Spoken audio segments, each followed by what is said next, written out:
Hello, we're Group 1 and we'll be going over chapters 12 and 14. So our prompt is discuss the approach of the founders towards executive power, cite the Federalist Papers in your discussion, and further distinguish between a president and the prime minister. The founders' approach towards the executive branch and executive power was interesting. Because of their past history, they did not want a king as the head of their government. However, they did want to create a strong executive branch. The reason why they wanted to create a strong executive branch was to protect liberties, private property, Congress, and wanted to ensure the legislative branch was kept in line through the use of checks and balances. The founders also wanted the head of the executive branch to be kept aligned and to ensure they don't abuse their powers. They did this through the use of the Electoral College. The Federalists were big proponents of a strong executive branch. After the failure of the Confederation, the importance of a power executive was more evident than ever. With these four ingredients, the Federalists believed that the executive would have enough power to conduct foreign business and enforce local laws while still being in check by the other branches of government.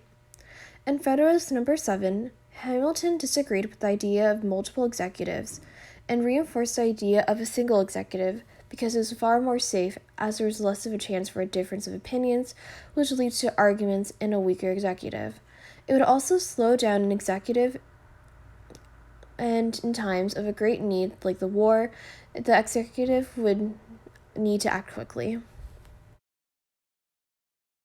order to run for president, a candidate must be of age of 35, be a natural-born citizen of the U.S., and reside in the U.S. for the past 14 years.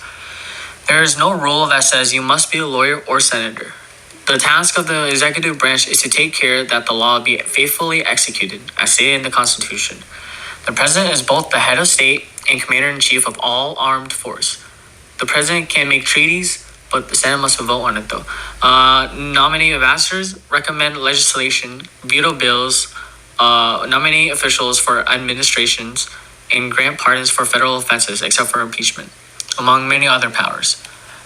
The founders originally intended the legislators to be the heart of a republic, but over the past 100 years or so, beginning with Teddy and Wilson, the presidency has gained more importance and more power as the people look for a more singular leader to lead them. The Prime Minister of the UK has different requirements and powers than the US President. The Prime Minister must be a citizen of one of the Commonwealth countries, but is not specific to just England. The Prime Minister is usually appointed by the head of state or the monarch at the time, but the Prime Minister must be elected by the House of Commons. The age requirement to be a Prime Minister or a member of Parliament is at least 18 years old.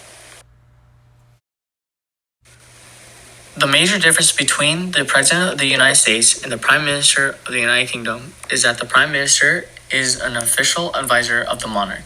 Through the centuries, the Prime Minister has gained more powers while the monarchy lost most of theirs. Some other major differences between the President and the Prime Minister is that the Prime Minister is selected by the monarch and then voted by the legislators, noted the voters. The Prime Ministers also didn't face a divided government unlike the President.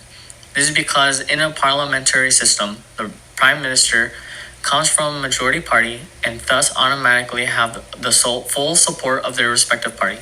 This is called party discipline. Prime Minister also needs far more experience to be a Prime Minister. Prime Ministers tend to be more involved in the legislators than the President is, and thus need more political skills in order to navigate this arena. Stay tuned for following questions.